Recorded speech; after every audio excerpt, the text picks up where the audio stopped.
Alrighty, we have a common exam problem in calorimetry here that deals with heat transfer and constant pressure calorimetry, and I'm going to walk you through it so that you'll be awesome at these types of questions. Okay, let's get into it. 120.2 gram chunk of brass at 99.8 degrees Celsius was added to 150.0 grams of water at 23.5 degrees Celsius in a calorimeter. What is the final temperature of the water? Okay, let's jump into it. So this calorimeter, now there's two types of calorimeters. This has to be a constant pressure calorimeter. I mean, it doesn't have to be, but it is. And if it doesn't say bomb calorimetry or that sort of thing, then it's going to be constant pressure. So what we have is we have the calorimeter here, and we have our water inside the calorimeter, right? And we're adding our chunk of brass, which is hotter. It's almost 100 degrees Celsius. We're adding that to the water, just like that. And when this gets added, there's going to be some heat transfer to the water, right? And then also to the calorimeter as well. So we got to sum up all the heat transfers. And if you've seen my other videos, I've got lots of other videos on calorimetry, but essentially the sum of all the heats have to equal 0. So we have what's losing or gaining heat? Well, there's the brass that's losing heat. Energy is heat. There's the water, and there's also the calorimeter as also. Oh, this shouldn't be calorimetry. This should be calorimeter. But that's okay. Okay, so the heat transferred of the calorimeter, all of that has to sum up to 0.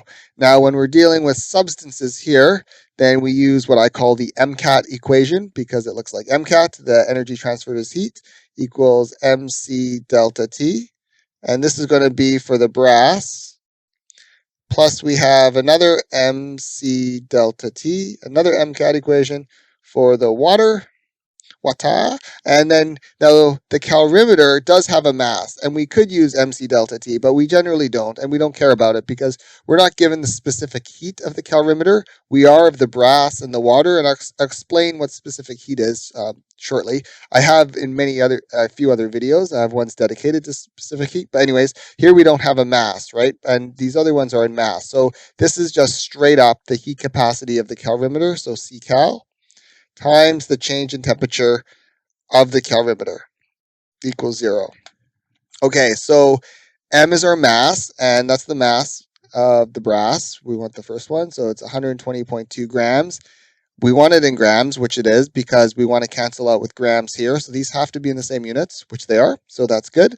So 120.2 grams.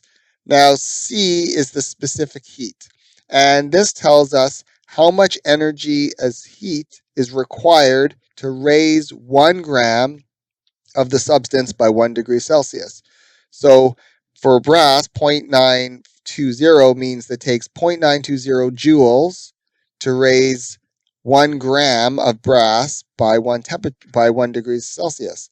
It takes 4.186 joules to raise 1 gram of water by 1 degree. So that's what it is. So it takes more energy to raise water, to increase the temperature of water than it does by brass. Okay, so we'll plug that in, 0.920 joules per gram degree Celsius. That's for the brass. Now, we have the initial temperature. We want the final temperature, so that's what we're solving for. So that's our question mark. So maybe I'll just write out, since we don't know what the final temperature, T final minus T initial, and T initial is 99.8. And we can include degrees Celsius. You could convert to Kelvin if you want, but we don't have to convert to Kelvin because we're dealing with a change. So this is only like almost one of the few times where we can use degrees Celsius rather than Kelvin. Okay, the mass of the water is, was it 100? 150? Good thing I checked that. 150 grams of water. Heat capacity of the water, 4.186. Kind of memorized that by now. Joules, that's a lousy J. Joules per gram degrees Celsius. And then the change in temperature of the water. We don't know what the final temperature is. That's what we're solving for. Because at the final temperature, these things all will be in thermal equilibrium once all the heat transfer occurred. So this will cool down, the water will heat up, calorimeter will heat up, and they'll all be in thermal equilibrium, ideally. So they all share the same final temperature. The initial temperature of the water is 23.5 degrees Celsius, 23.5 degrees Celsius, plus heat capacity of the calorimeter is 160.2, 160.2 joules per degree Celsius, and then its change in temperature. We want the final temperature. That's what we're solving for. Now, what's the initial temperature of the calorimeter? It doesn't tell us in the question, right? But before we add the brass, what do we have? We have water in the calorimeter. And the water and the calorimeter have to be in thermal equilibrium. They have to be. If they're not in thermal equilibrium, then we'll have heat transfer going on. Say the water's hotter than the calorimeter, then we're going to have the water losing energy as heat. The calorimeter is going to be absorbing energy as heat. That's going to mess up our experiment. So what we want to analyze is the heat transfer from the brass, right? That's cooling down, not any heat transfer from the water to the calorimeter by itself before the brass is added. So the water and the calorimeter have to be at the same temperature. So the initial temperature of the calorimeter is 23.5 degrees Celsius equals 0. Now we do have some math we got to punch out. So I'll just do this a term at a time. 120.2 times 0.92 is 110.584. So 110.584, and grams cancel out, so that's joules degrees Celsius. It's really good habit to continue carrying your units. You really want to do that because it'll save you sometimes. It saved me a number of times. Okay, anyways, this gets fed into this bracket, so we're going to multiply this by negative 99.8. So this next term is 11036, 11036, and grams. Okay, we're in joules now, which makes sense because temperature is in degrees Celsius, so we should be in joules and joules, and energy transferred as heat should be in joules, so that's good. Now for this next term, we have 150 times 4.186, 627.9, 627.9, and grams cancel out, so we're left with joules per degree Celsius times the final temperature. I'm going to put these in brackets so it's easier to see. Okay, or parentheses, I should call them. Times negative 23.5 for the next term, so 14755. Let's call it 56. 14756. 14756, and degrees Celsius cancels out, grams cancel out, so we're left with joules, and plus the last one, 160.2 times, that one's just going to be straight up to the TF here, but I'll do the next one, 23.5, so negative 3765, I'll write this down here, negative 3765.7, 64.7. Probably doesn't really matter. 4.7 equals 0. And then this term here is the 160.2 joules per degree Celsius times T final. Okay, there's a 6 there. Hope you can read that. All right, so we'll add like terms. So this is a like term. This is a like, with all the TFs, those are like terms. And then the other ones are this one, and this one. So we'll add the green ones first. 110.584 plus 627. I really like these calculators where you can see what you can type. See, I can see if I made an error, and I can double check to see that.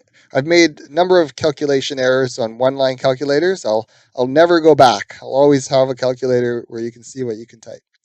Okay, 898.68. Is it 898? 898.68. So 8, whoop, I don't want green. 898.68. So 898.68. And these are in joules per degree Celsius. It's kind of bigger text. Very confident about that number. Okay, let's do the other like terms. So negative 11036 minus 14756 minus 3764.7 is negative. We'll do sig figs at the end. 29557 minus 29557 557. Oh, I forgot the joules here. This should be in joules, right? Because we have degrees Celsius. It's canceled out with joules. Okay, so all of that's in joules, has to equal 0. So TF equals, we'll transpose this to the other side. So we'll add this term to the other side, making it 29557 joules divided by 898.68 joules per degree Celsius. And for the fun part, we cancel out these units. We're left with 1 over degrees Celsius. If we kiss and flip, that makes it degrees Celsius, which is good because we want our temperature to be in Celsius, or at least to be in a temperature unit, Kelvin or whatever. 898.68. Okay, a reasonable number, 32.89. 32.89 degrees Celsius. And before we do sig figs, I want to see if this temperature makes sense. About 33 degrees Celsius. If we scroll up here, 33 degrees Celsius, we have something that's about 100 going into something that's around 23.5. So the number, it's got to be in between these two, right? We can't get hotter than the brass or colder than this water. And it makes sense that the 33 degrees Celsius is closer to the temperature of the water because the water has the higher heat capacity. It takes more energy. It's going to absorb more energy as heat from this brass to heat it up. So water doesn't heat up as quickly as the brass cools down. The brass will cool down a lot quicker than the water will heat up because it has a lower heat capacity. Also, the calorimeter is sucking some of this energy as heat away from the brass, so the brass can disperse its energy as heat into the water, which in turn goes into the calorimeter. So it's even going to be closer to that of the water as well. So that makes sense. Okay. Sig figs. So we have 4 sig figs here. 4 sig. Ooh, we have a lot of sig figs. 4 sig figs. This is 4. Why did I only include 3 here? Oh, we only have 3 sig figs for the heat capacity of the brass. That's too bad. So this is only, in terms of sig figs, we really only have 3 sig figs here. So we lost a sig fig. Hey, all of that from precision. Oh, well, that's fine. This is 4. So we have 4 here. 1, 2, 3. Well, we only have 3 sig figs here too, don't we? So this only has 3 sig figs, and this one only has 3 sig figs, and this one has 4, and here we have 3 sig figs.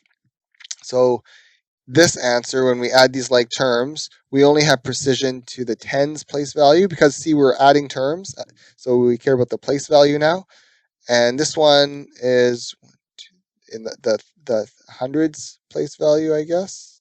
Hundreds, 1, 2, 3, 100. Yeah. So we have 1, 2. Oop, that's unit 3 sig figs. Okay, so we have 3 sig figs. The precision is where it is, where we're at. So 32.9 degrees Celsius is our final temperature. The same precision as our initial temperature as well. I think it was initially measured to 1 sig fig. Yep, good. Okay, y'all. Hope you enjoyed it. Explained a lot. There's a lot of touch points through this calorimetry problem.